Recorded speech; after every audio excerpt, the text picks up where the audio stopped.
साल 2025 में दुनिया के कई देशों में तख्ता पलट और सरकारों के गिरने की घटनाएं इसीलिए बढ़ी क्योंकि वहां आर्थिक संकट गहराया।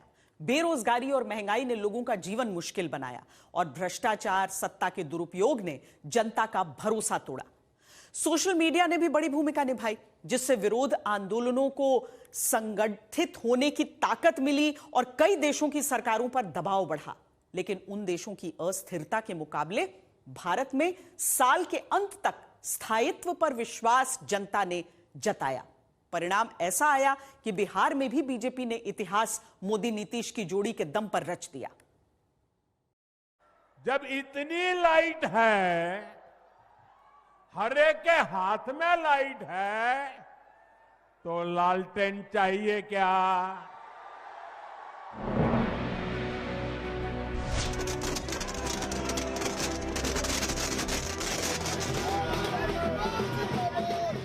2025 वो साल रहा जहां लोकतंत्र की जननी कहे जाने वाले बिहार की जमीन पर हुए चुनाव में नरेंद्र मोदी के नाम और नीतीश कुमार के साथ गठबंधन वाले काम का जादू इस कदर चला, विपक्ष यानी राहुल गांधी तेजस्वी यादव की जोड़ी को सबसे बड़ी हार का सामना करना पड़ा। ये प्रचंड जीत, ये अटूट विश्वास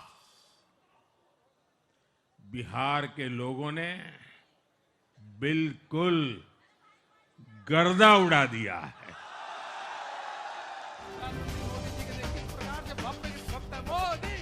नवंबर के महीने में नेहरू जयंती के दिन बीजेपी हेडक्वार्टर पर गमछा लहराते प्रधानमंत्री का यह अंदाज इस साल का सबसे बड़ा चुनावी गेम चेंजर स्टेप बन चुका है।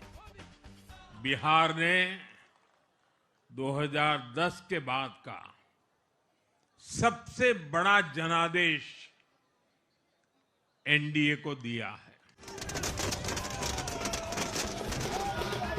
सबसे बड़ा जनादेश बिहार ने इस साल दिया है, तो ये केवल कहने की बात नहीं। राहुल गांधी वोट चोरी का सबसे बड़ा मुद्दा लेकर उतरे, बुरी तरह हार का सामना करना पड़ा। तेजस्वी यादव तो केवल एक सीट के अंतर से किसी तरह नेता विपक्ष की कुर्सी पाने लायक जीत जुटा पाए। नरेंद्र मोदी की अगुवाई में बिहार के इतिहास में पहली बार बीजेपी नंबर 1 पार्टी बनी। विपक्ष से 6 गुना ज्यादा स्ट्राइक रेट एनडीए का रहा। विपक्षी महागठबंधन से 2 गुना से भी कहीं और ज्यादा सीट अकेले बीजेपी ने हासिल की। बीजेपी को सबसे बड़ी पार्टी बनाना एक उद्देश्य था और अपनी क्रेडिबिलिटी की मोदी 15 साल, अभी 11 साल के बाद भी अभी भी वो वोट कैचर हैं, उनके नाम से वोट मिलते हैं। तो बिहार का जीतना ज़रूरी था और अपोजिशन को जो यूनाइटेड हो रही थी इंडिया अलायंस को, उनको ख़त्म करना, उनकी क्रेडिबिलिटी को ख़त्म करना कि इंडिया अलायंस मेरे खिलाफ कुछ भी नहीं कर सकता। इंडिया अलायंस सारा मिल करके मोदी के ऊपर भारी नहीं पड़ सकता। 2025 में आने के बाद लैंडस्लाइड विक्ट्री अगर बीजेपी की होती है और एसआईआर के बाद खासतौर पर होती है, तो ये इस बात को दर्शाता है कि दरअसल बीजेपी लोकसभा चुनाव की में अपनी सेटबैक के बावजूद भी उसने हरियाणा, महाराष्ट्र, बिहार जैसे राज्यों में बहुत जबरदस्त जीत हासिल की है। तो एक समय जो ये माना जा रहा था कि प्रधानमंत्री नरेंद्र मोदी 2024 के चुनाव के बाद कमजोर हो गए हैं या उनकी जीतने की क्षमता कम हो गई है, वो दाग, वो धब्बा उनके छवि से पूरी तरीके से हटता हुआ दिखाई पड़ा। और खासतौर पर बिहार की जीत ने एक तरीके से एक बार फिर प्रधानमंत्री नरेंद्र मोदी को इनविंसिबल, अपराजेय बना दिया है और जो इंडिया गठबंधन का जो मोमेंटम बन रहा था 2024 के बाद से, उसको पूरी तरीके से खत्म कर दिया। जिस बिहार में कहा जाता रहा लालू तेजस्वी यादव की पार्टी की ताकत मुस्लिम और यादव वोट है, उस बिहार में यादव मुस्लिम बाहुल्य ज्यादातर सीट तक एनडीए ने जीत ली। भाजपा की एनडीए की सरकारों को